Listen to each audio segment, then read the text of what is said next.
اللہ نے کہا تھا یا آدم تم اس پیڑ کے قریب بھی نہ جانا.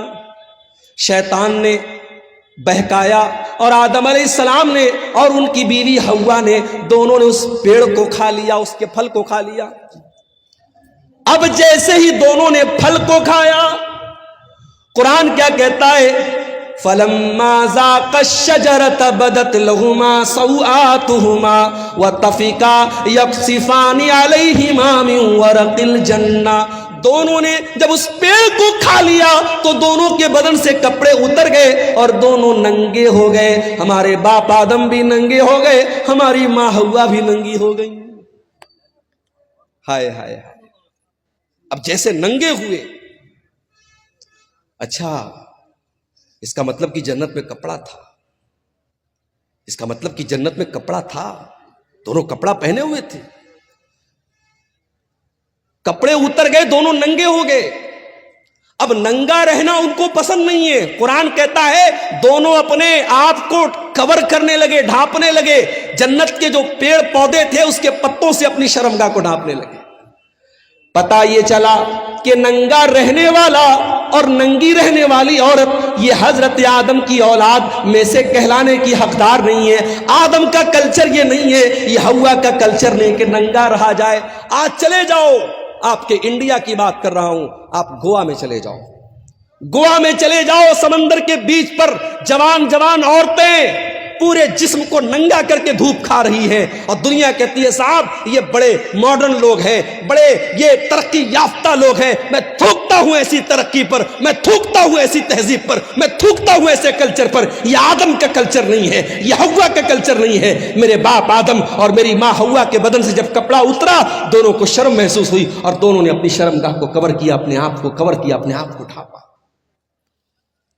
اب اللہ نے کہا اے آدم میں نے تم کو منع کیا تھا, اے حوا میں نے تم کو منع کیا تھا اس پیڑ کے قریب نہ جانا, تم نے پیڑ کو کیوں کھایا؟ اے آدم اے حوا تم نے بہت غلط کام کیا. میں نے بتایا تھا شیطان تمہارا بہت بڑا دشمن ہے, پھر تم شیطان کی چال میں آ گئے. اب حضرت آدم کو احساس ہوا, حضرت حوا کو احساس ہوا کہ ہم سے غلطی تو بہت بڑی ہو گئی. اب دونوں نے اللہ کی بارگاہ میں ہاتھ اٹھایا.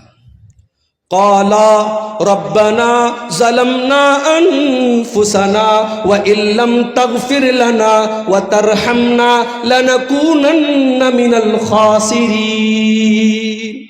دونوں نے پکارا اے ہمارے پروردگار ہم نے یہ غلطی کر کے اپنے اوپر بہت بڑا ظلم کر لیا, بہت بڑا اتیاچار کر لیا.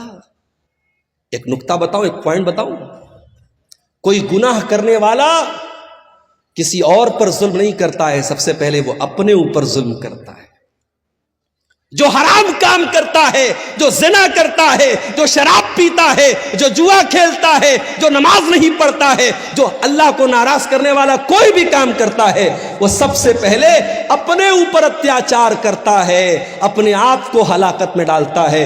ہمارے باپ آدم کی دعا ہمیں یہ سبق دے رہی ہے, ربنا ظلمنا انفسنا, اے ہمارے پروردگار ہم نے اپنے جان کے اوپر ظلم کیا ہے, وَإِن لَمْ تَغْفِرْ لَنَا وَتَرْحَمْنَا, اور اے اللہ اگر تو نے ہمیں معاف نہ کیا اور تو نے ہم کو نہیں بخشا, تو نے ہم پر رحم نہ کیا, لَنَكُونَنَّ مِنَ الْخَاسِرِينَ, اے اللہ ہم سے زیادہ خسارے والا, ہم سے زیادہ نقصان والا کوئی نہیں ہوگا. اللہ نے توبہ قبول کی. دیکھو غلطی تو ابلیس نے بھی کی تھی. اللہ نے ابلیس سے کہا تھا آدم کو سجدہ کرو, ابلیس نے کہا میں نہیں کروں گا. ابلیس نے سجدہ نہیں کیا. غلطی ابلیس نے بھی کی, غلطی آدم نے بھی کی, مگر ابلیس کا طریقہ یہ ہے کہ غلطی کر کے ڈھٹائی کرو, چوری کر کے سینہ زوری کرو, گناہ کر کے گناہ کی دلیل دو. اور آدم کا طریقہ یہ ہے گناہ ہو جائے, غلطی ہو جائے, خطا ہو جائے, اللہ سے معافی مانگ لو. میرے بھائیو اب جو آدم کی اولاد ہے, جو آدم سے اپنا رشتہ جوڑتا ہے, اس سے اگر کبھی گناہ ہو جائے تو وہ توبہ کر لے. اسی لیے اللہ کے پیارے نبی فرماتے ہیں کل بنی آدم خطاء وخیر الخطائین التوابون. اے آدم کی اولاد تم سب کے سب گنہگار ہو, تم سب کے سب خطا کار ہو. آدم کا ہر بیٹا خطا کار ہے, حوا کی ہر بیٹی خطا کار ہے. اگر کوئی کہتا ہے صاحب مولوی صاحب میں نے آج تک کبھی کوئی گناہ نہیں کیا ہے, جھوٹ بول رہا ہے. کوئی یہ دعویٰ کر ہی نہیں سکتا اس نے کبھی کوئی گناہ نہیں کیا. ہر انسان کے دامن پہ کچھ نہ کچھ دھبے ضرور ہیں میرے بھائی. یہ الگ بات ہے کسی کے دھبے نظر آتے ہیں اور کوئی چمکیلا کپڑا پہن کے اور وائٹ کلر کا کرتا پہن کے اور بہترین ٹوپی لگا کے نکلتا ہے. اس کا کپڑا اور اس کا اجلا کپڑا اس کے دامن کے سیاہ اس کے کارناموں کو چھپا لیتا ہے، مگر دامن سب کا گندا ہے میرے پیارے بھائیوں. اللہ کے نبی کہہ رہے ہیں آدم کے تمام بیٹے خطا کار ہیں، لیکن ہاں سب سے بہترین خطا کار وہ ہے التوابون، جو خوب توبہ کرتا ہو، جو خوب اللہ سے معافی مانگتا ہو. میرے پیارے ساتھیوں، گناہ ہو سکتا ہے، گناہ کرنے کے بعد انسان کو توبہ کر لینی چاہیے. جانتے ہو گناہوں کی وجہ سے دنیا میں جتنی قومیں تباہ ہوئی سب گناہ کی وجہ سے تباہ. قوم عاد کا نام سنا ہے؟ ارے آج یہ دنیا کی وہ طاقتیں جو غریب مجبوروں کو مار رہی ہیں، بے قصوروں کو مار رہی ہیں، جا کے بتا دو ان سے کبھی دنیا میں کوئی قوم عاد بھی آئی تھی؟ ایسی قوم تھی کہ بڑے بڑے پہاڑوں کو کاٹ کے مکان بناتی تھی، اور قوم عاد کے لوگ کہتے تھے من اشد منا قوہ، ہم سے پاورفل کوئی نہیں ہے، ہم سے طاقتور کوئی نہیں ہے، ہم سے شکتیشالی کوئی نہیں ہے. جانتے ہو اللہ نے انجام کیا کیا؟ فَأَمَّا عَادٌ فَأُهْلِكُوا بِالطَّاغِيَةِ، اللہ نے ایسا عذاب بھیجا کہ آسمان سے قوم عاد کے اوپر ایسی چنگھاڑ کی آواز آئی، ایسی آواز آئی، ان آواز کو سن کر کے ان کے کان کے ساتھ ساتھ ان کے دل بھی پھٹ گئے، ان کے کلیجے پھٹ گئے اور وہ وہیں پر مر گئے.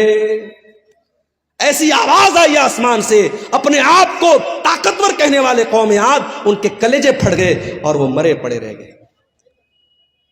وَأَمَّا ثَمُودُ وَأَمَّا عَادٌ فَأُهْلِكُوا بِرِيحٍ صَرْصَرٍ عَاتِيَةٍ سَخَّرَهَا عَلَيْهِمْ 7 لَيَالٍ و8 أَيَّامٍ حُسُومًا فَتَرَى الْقَوْمَ فِيهَا سَرَعًا. قوم سمود کے اوپر عذاب آیا، آسمان سے آواز آئی، اور قوم عاد کے اوپر کیا عذاب آیا؟ اللہ نے 8 دن لگاتار ایسی ہوا چلائی، پٹک پٹک کے اللہ نے مارا، اور قوم عاد کے لوگ زمین پہ ایسے مرے پڑے تھے، ان کی کھوپڑی الگ ہے، ان کا دھڑ الگ ہے، ان کا سر الگ ہے.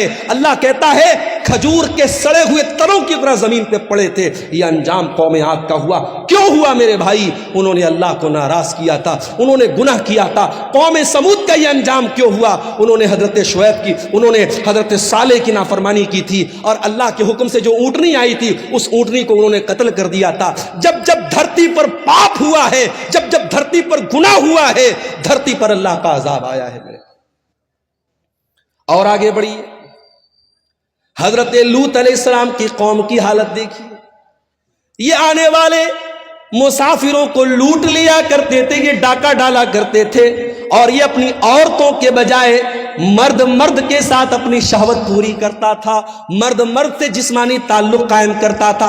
یہ اغلام بازی کیا کرتے تھے، یہ لونڈے بازی کیا کرتے تھے، یہ مرد کے ساتھ ناجائز کام کیا کرتا تھا. آج بھی سماج میں یہ گندا کام کرنے والے کان کھول کر کے سن لے، اغلام بازی کرنے والا یہ زناکاری سے بڑا گناہ کرتا ہے. زناکاری کرنے والا غلط کر رہا ہے، مگر اغلام بازی کرنے والا بہت غلط کام کر رہا ہے، وہ اللہ کے عذاب کو دعوت دے رہا ہے. حضرت لوط علیہ السلام کی قوم نے جب یہ گندا کام کیا تو جانتے ہو ان کا انجام کیا ہوا؟ ان کے اوپر آسمان سے پتھروں کی بارش کی گئی اور اللہ نے پوری ان کی بستی کو پلٹ دیا. اور آج بھی سعودی عرب کے سفر پہ آپ چلے جائیں تو وہاں آپ کو وہ جگہ مل جائے گی، اور وہاں پہ ڈیڈ سی کے نام سے وہ جگہ ہے، اور اس ڈیڈ سی جس کو کہتے ہیں بحر مردار، اس پانی کے اندر آج بھی اس بستی کے اوشیش پائے جاتے ہیں، اس علاقے کی چیزیں پائی جاتی ہیں جو ہزاروں سال پہلے جس کو اللہ تعالیٰ نے عذاب بھیجا تھا اور پوری بستی کو الٹ دیا تھا. میرے بھائیوں، جس نے اللہ کی فطرت کو بدل دیا، جو کام عورت کے ساتھ اور بیوی کے ساتھ کرنا چاہیے وہاں مرد کے ساتھ کرتا تھا، اللہ نے اس کی سزا کیا دی؟ اللہ نے آسمان سے پتھر برسایا اور پوری بستی کو الٹ دیا. اور آگے بڑھیے، شعیب علیہ السلام کو دیکھیے، ان کی قوم کیا کرتی تھی؟ 420 کرتی تھی، اپنے ترازو میں ڈنڈی مارا کرتی تھی اور 1 کلو سامان دینا ہوتا تھا تو 900 گرام دیا کرتی تھی، ناپ تول میں کمی کیا کرتی تھی، 400 BC کیا کرتی تھی۔ اللہ نے حضرت شعیب علیہ السلام کی قوم پر آسمان سے ایسی بدلی بھیجی، ان کو جب بارش تھم گئی اور گرمی لگنے لگی اور آسمان میں بدلی نظر آئی، ان کو لگا کہ بارش ہوگی، وہ جلدی سے بدلی کے نیچے جا کے کھڑے ہو گئے اور بدلی سے آگ برسنے لگی اور پوری بستی کا کام ختم ہو گیا۔ اللہ تعالیٰ نے ایسا عذاب بھیجا حضرت شعیب کی قوم کے اوپر۔ میرے بھائیوں، اتہاس بتاتا ہے، قوموں کی تاریخ بتاتی ہے، جب جب دھرتی پر اللہ کی نافرمانی ہوئی ہے، گناہ ہوا ہے، اللہ کا عذاب آیا ہے۔ اسی لیے اللہ قرآن کے 20ویں پارے کے لاسٹ میں فرماتا ہے فَكُلًّا أَخَذْنَا بِذَنبِهِ فَمِنْهُمْ مَنْ أَخَذَتْهُ الصَّيْحَةُ وَمِنْهُمْ مَنْ أَرْسَلْنَا عَلَيْهِ حَاصِبًا وَمِنْهُمْ مَنْ خَسَفْنَا بِهِ الْأَرْضَ وَمِنْهُمْ مَنْ أَغْرَقْنَا۔ میرے بندو، ہم نے ہر قوم کو جس کو ہلاک کیا اس کے گناہ کی وجہ سے ہلاک کیا۔ کسی کے اوپر آسمان سے پتھر برسایا، کسی کے اوپر آسمان سے آواز آئی اور کسی کو زمین میں دھسا دیا اور کسی کو سمندر میں ڈوبا ڈوبا کے مار دیا۔ ایک صاحب تھے، ان کا نام تھا فرعون۔ وہ کیا کرتا تھا؟ بچوں کو مروا دیتا تھا، بچوں کو مروا دیتا تھا۔ اچھا، فرعون کا نام ہم سنتے ہیں، کہتے بڑا ظالم ہے، اور اسرائیل کا نام آتا ہے تو ہمارے کچھ لوگ یوٹیوب پر اور ٹویٹر پہ کہتے ہیں آئی اسٹینڈ ود اسرائیل، میں اسرائیل کے ساتھ کھڑا ہوں۔ ارے ظالموں، یہ بحث چھوڑ دو، اسرائیل میں ظلم کس کے اوپر ہو رہا ہے، کس کمیونٹی پر ہو رہا ہے، کس قوم پر ہو رہا ہے؟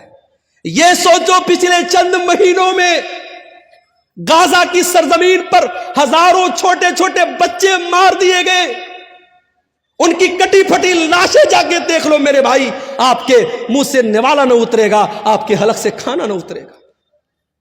ارے بچوں کی کیا غلطی ہوتی ہے میرے بھائی؟ بچے تو سب کے پیارے ہوتے ہیں۔ کہیں اسکول ہوتا ہے روڈ پر تو سرکار وہاں پہ بورڈ لگاتی ہے کہ گاڑی دھیرے چلائیے، یہاں بچوں کا اسکول ہے۔